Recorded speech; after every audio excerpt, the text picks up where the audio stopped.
Brian Walker had everything money could buy, but nothing that lasted beyond the moment he swiped his black card.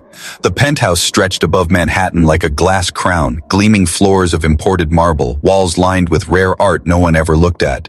His evenings bled into one another, galas, charity dinners where he smiled for cameras, women who adored his wealth more than his words. And yet, beneath the tailored suits and the reputation of a genius CEO, Brian carried a gnawing emptiness he rarely admitted even to himself. On that morning, he woke earlier than usual. The sky was still bruised with dawn when he padded barefoot into the living room, expecting silence, perhaps the faint hum of the city below. Instead, he froze at the sight of someone on her knees, scrubbing at the white marble floor with a determination that seemed out of place in a world of luxury. The new maid, Mila Lester. Her back was straight, shoulders squared, movements brisk but precise. She was locked in battle with a stubborn stain, her brow furrowed in focus as if the smudge were an enemy to be conquered. She didn't look up, not even when Brian cleared his throat, a sound he was used to commanding immediate attention with. Finally, she glanced up, a quick flick of her eyes, sharp green catching his, before she returned to the floor. "Good morning, Mr. Walker," she said simply, and resumed scrubbing. No smile, no nervous awe at being in the presence of Manhattan's most eligible millionaire. No wide-eyed marvel at the 50th floor view that usually stunned newcomers into reverent silence. Just a brisk greeting, the way one might acknowledge a passerby on the street. Brian blinked, unsettled. He was accustomed to admiration, deference, the subtle glow of importance in people's eyes when they looked at him. Mila's indifference slid under his skin like a thorn. He straightened, pulling on his most practiced smile, the one that had melted hearts and closed business deals, and approached. "So you're the new hire, right? Must be amazing to work here. This penthouse was featured in magazines, you know." She paused, finally setting down the brush, one eyebrow arched, unimpressed. "To me, a dirty floor is a dirty floor, whether it's in a magazine cover penthouse or a basement in Queens." The words landed with the sting of cold water.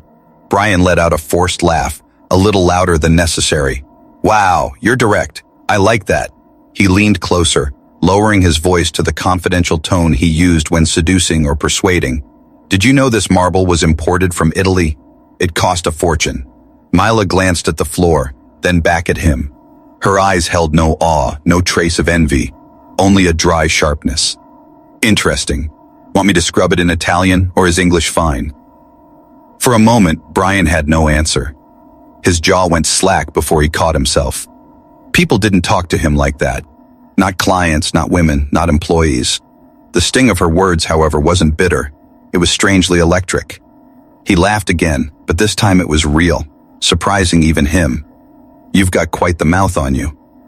And you've got a lot of talking to do if you expect me to be impressed," she replied, returning to her task. Brian lingered, watching her work, feeling a tug he couldn't quite define. Curiosity, irritation, fascination, all tangled into one. For the first time in years, his charm hadn't landed, his wealth hadn't mattered, his status was invisible. As Mila scrubbed the floor without another glance at him, Brian Walker, millionaire, heir, king of empty parties, realized something both unnerving and exhilarating. He had just met someone who didn't see him as a movie star or a trophy. Someone who had the audacity to say no, and he had no idea how to handle it. The next morning, Brian Walker did something entirely out of character. He woke with anticipation, not dread. Usually, mornings meant emails stacked like bricks, board meetings filled with hollow praise and the same parade of obligations. But today he was restless for another reason. His mind kept circling back to the maid who had reduced champagne to fizzy water and shrugged at imported marble as if it were a dollar store tile. He told himself it was irritation, that no one had the right to talk to him that way. But deep down, buried beneath his pride, there was something else. Curiosity. He tried to shake it off with the usual routine, an expensive breakfast prepared by his chef, the morning paper filled with stories about deals and scandals. Yet none of it mattered. When he walked through the marble-floored lobby of his empire that afternoon, he caught himself scanning the space, half expecting to see her. And he did. Mila was in the library, her back to him, stacking books. Brian leaned against the doorframe, watching how she worked. Most employees rushed through chores, cutting corners, checking their phones, but not her. She touched each book with the same care she had given his floor, aligning spines with precise hands, her movements steady, respectful. For reasons he couldn't explain, The sight unsettled him more than it soothed. He was used to seeing people chase his approval. She didn't even seem to notice his existence. "So," he began, adopting the casual charm that had closed million-dollar deals, "do you really think I'm the kind of guy you should stay away from?" Mila didn't even turn. "Mr. Walker, you're exactly the kind of man I crossed the street to avoid." The words struck like a dart, sharp, merciless. He should have been offended. Instead, he chuckled, genuinely amused, though a little off balance. "Ouch, straight to the ego." "It wasn't meant for the ego," Mila replied, sliding a copy of Shakespeare into its place. She finally turned, her gaze pinning him. "It was meant for the truth. The difference is the heart you take care of, the ego you deflate." Brian stared at her, surprised by the weight of her words. For years, people had buttered him up with flattery or fear. Now, here was someone tearing him down without hesitation, and instead of anger, he felt something else. A challenge. "You have an answer for everything, don't you?" he teased, crossing his arms, his watch flashing under the lights. "I have an honest answer for everything," Mila corrected. "That's different." She turned away, clearly dismissing him, but Brian didn't leave. He lingered, watching, drawn in by her bluntness, by the fact that she didn't even seem to realize how unusual she was. Or maybe she did, and she simply didn't care. When she gathered her basket of supplies and started for the door, he followed like a shadow. "Where are you going now?" he asked. "Home," she said briskly. "And after that?" "My other job." She looked at him as though he were a child. "Some people need two to pay the bills." The words landed heavier than she intended, cutting into his carefully constructed world. 2 jobs, night shifts, a mother she supported. Brian had never thought about survival in that way. His life had been cushioned, every inconvenience handled by someone else. He wasn't sure if it embarrassed him or fascinated him more. That night, when his phone lit up with a dozen invitations to rooftop parties and dinners with investors, Brian found himself staring at the screen, unmoved. The thought of another shallow evening, another bottle of vintage wine made him restless. His mind, traitorously, kept drifting to Mila, her sharp words, her refusal to bow to his wealth, her ability to make him feel like a boy, fumbling for approval rather than a man in control.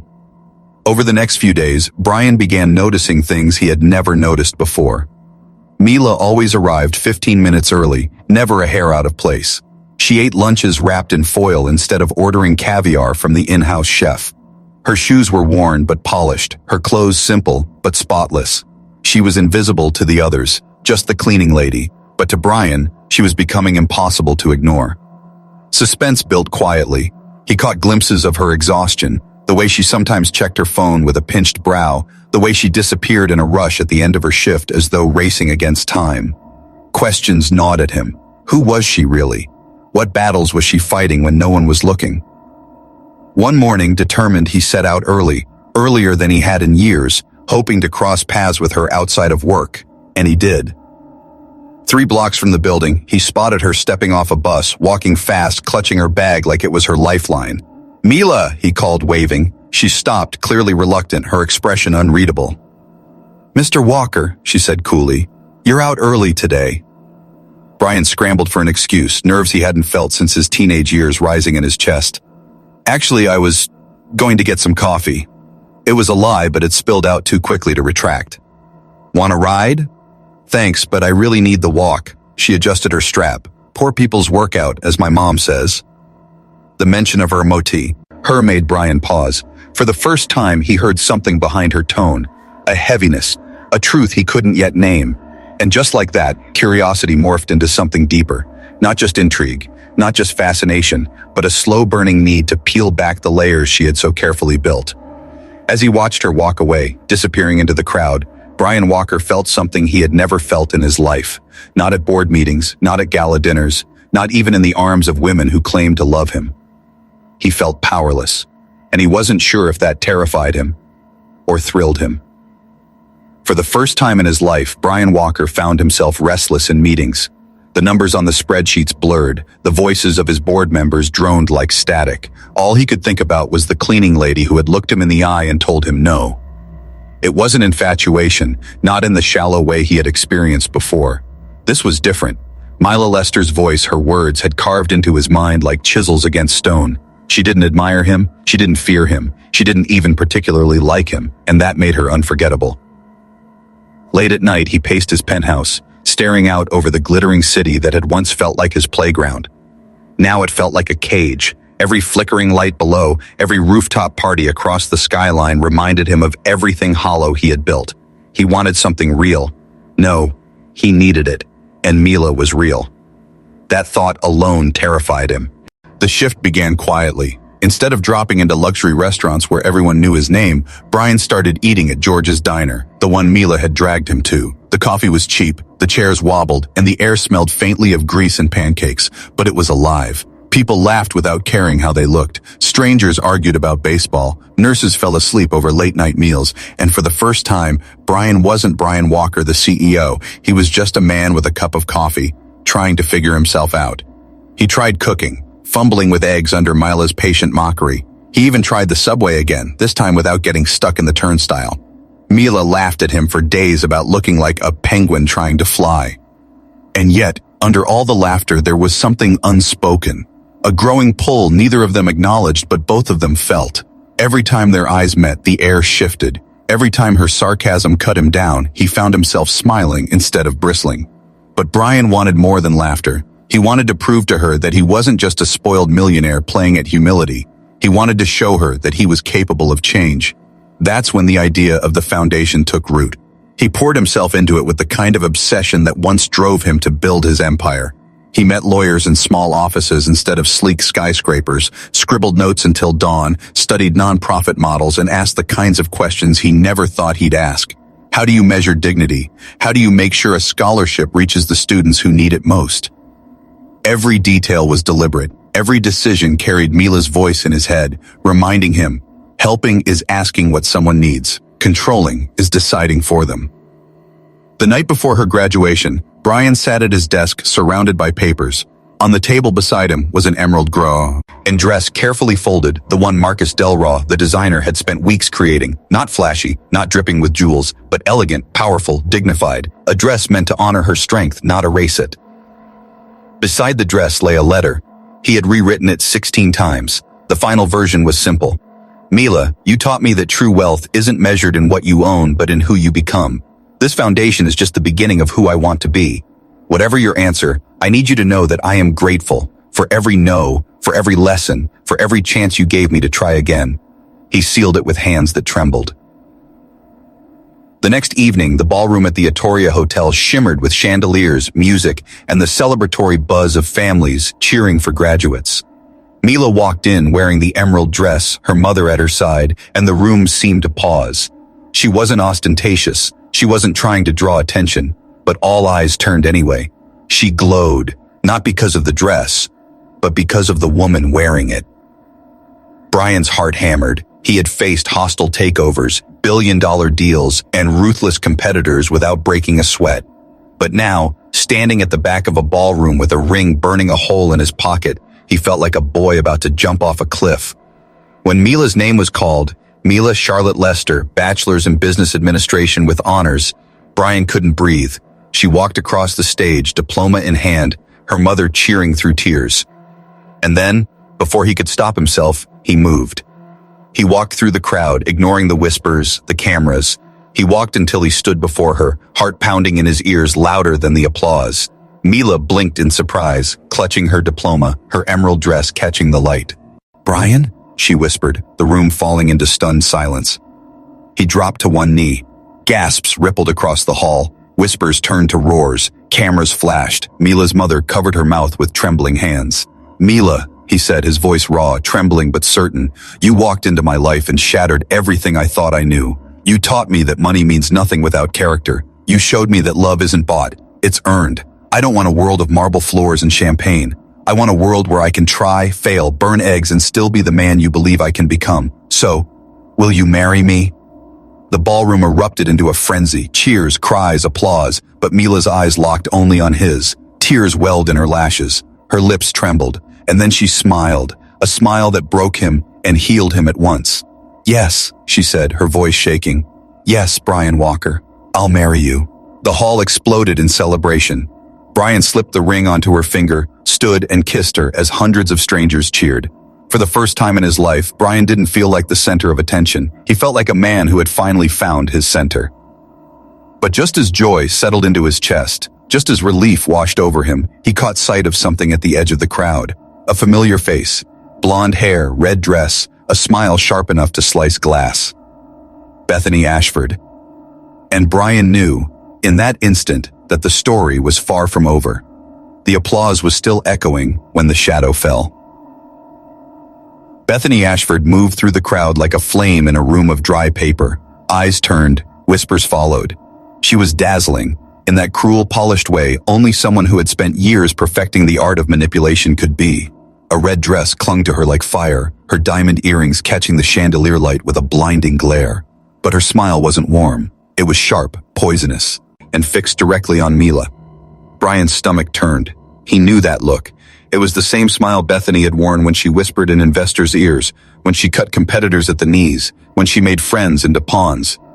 "Brian," she purred, her voice slicing through the chaos. "What a spectacle." The ballroom hushed. Mila's hand tightened in his. Cameras swiveled, hungry for scandal. Brian forced a smile, though sweat dampened his collar. "Bethany, not the time." "On the contrary," Bethany said, her heels clicking like a metronome of doom as she stepped closer.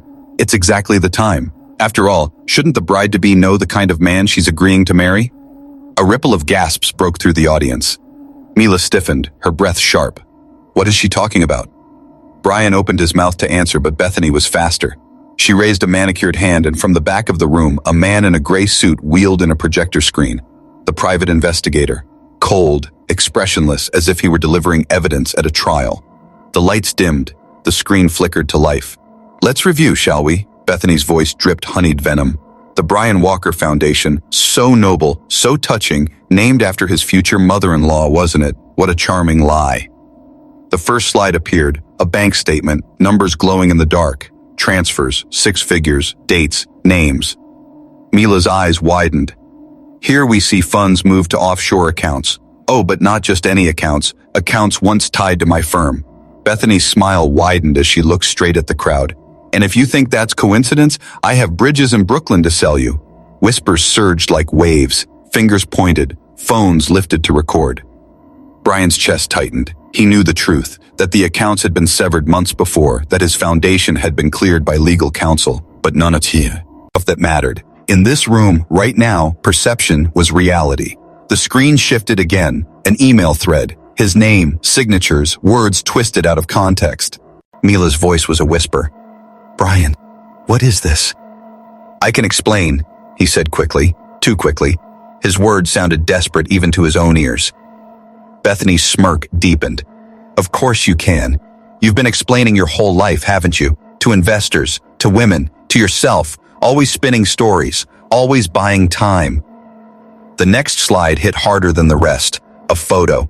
Blurry, but damning. Brian and Bethany at a gala months earlier, leaning in close, her hand on his chest. A snapshot frozen in time, crafted to look like intimacy.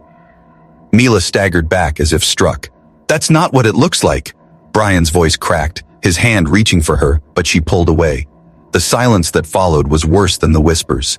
Mila's eyes, once sharp with humor and trust, now brimmed with betrayal. She looked at him as though the floor beneath her had vanished. "I told myself I wouldn't be fooled," she whispered. Her voice trembled, but her words cut deeper than Bethany's lies ever could. "And here I am." She turned, emerald dress swirling like a final act curtain, and walked through the crowd. Every camera swiveled, every phone recorded, but Mila didn't look back. Brian stood frozen, the ring heavy on his finger, the cheers from moments earlier curdling into silence. His chest ached with something beyond humiliation. It was loss, raw and immediate, like air being ripped from his lungs. Bethany leaned close, her perfume sweet and suffocating. "You see, darling," she whispered, her voice meant only for him. "You can build your world on marble and money, but I'll always know where the cracks are, and I'll always be the one to break them." Then she stepped back, turning to the crowd with a triumphant smile as if she'd just won a war. The applause that rose wasn't for her. It was the sound of phones clapping shut, people filing out, the story already spreading into the city, like wildfire. Brian stood alone under the chandeliers, surrounded by glass and gold, and for the first time in his life, his fortune couldn't save him. The woman he loved was gone. The foundation he built was branded a fraud, and the ex he thought he'd left behind had turned his greatest moment into his greatest downfall. But deep in his chest, beneath the shame and the anger, something stirred, not defeat, not surrender. resolve. If Bethany thought this was the end, she had underestimated the one thing Brian Walker had finally learned from Mila Lester. When you've lost everything fake, it's the perfect time to start fighting for what's real. The ballroom was a carcass of shattered joy. Where laughter had filled the air only minutes ago, there was now the sickening buzz of gossip. The chandeliers gleamed cold and merciless above Brian as whispers slithered through the crowd, amplified by the glow of phone screens capturing every moment. Mila was gone. She had disappeared through the double doors with her diploma clutched like a lifeline, leaving Brian standing in the wreckage of his own proposal. Bethany lingered at the edge of the stage, her victory smile glistening like a knife. "Always too easy," she murmured to the PI beside her. For a moment, Brian almost let it end there. He almost let the humiliation bury him. But then, deep in his chest, a memory flickered. Mila's voice, calm and firm, telling him, helping is asking, controlling is deciding. If he walked away now, he wasn't just losing Mila. He was letting Bethany rewrite his story, and this time, he refused to let someone else hold the pen. He strode to the stage, every step a declaration. The crowd hushed. Bethany tilted her head, amused, as if watching a cornered animal squirm. Brian grabbed the microphone. His voice when it came was hoarse but steady. "Allegations deserve daylight," he said, "so let's bring in the sun." Gasps rippled. The ballroom screens, still flickering with Bethany's slides, froze under his command. With a sharp gesture to the AV tech, who hesitated, then obeyed, Brian connected his phone. His heartbeat thundered as files populated the massive screen behind him. "Exhibit 1, Brian said. His voice gained strength with every word. "Articles of dissolution, filed 3 months ago, signed and notarized. You'll notice the timestamp, 2 weeks before Bethany claims these accounts were active." The documents appeared. Official seals, signatures, court dates, all glowing larger than life. The whispers shifted, confused, cautious. Bethany's smirk faltered for a fraction of a second. "Exhibit 2, Brian continued. "IRS determination letter. My foundation was cleared after independent review. All board members listed, all finances audited. This letter is public record, accessible to anyone who cares enough to check." The letter filled the screen, black and white, bureaucratic, unimpeachable. And then he turned. His eyes, sharp and unflinching, pinned Bethany like a hawk to prey. "Exhibit 3, he said, his voice cutting through the silence. "The emails." The audience leaned forward. The screen shifted to the threads Bethany had paraded earlier, except now, Brian zoomed out to reveal the metadata. Every email bore an attachment tag, forwarded by Bethany Ashford, edited draft. "She doctored these," Brian said. His voice shook, not with fear but with fury contained. She forwarded fragments to herself, rewrote them, and then presented them as truth. "Look at the properties. Look at the author stamp. Not my name, hers." The crowd erupted, gasps, murmurs, even shouts. Bethany staggered back, her mask cracking. That's a fabricate." "Is it?" Brian snapped. He advanced, his voice booming. "Because here's the real thread. Subpoenaed last week when I noticed unusual logins to my company server. Look at the IP. It doesn't trace back to my office. It traces back to hers." The screen shifted again. An investigator's report. IP addresses, time logs, cold, technical proof. The whispers turned into a roar now, audible outrage against Bethany. Brian's chest heaved. He turned from her, from the crowd, and looked directly into the camera lenses trained on him. "You want to know the truth?" His voice broke, raw and human. "I was a selfish man for most of my life. I thought money could buy me safety, respect, even love.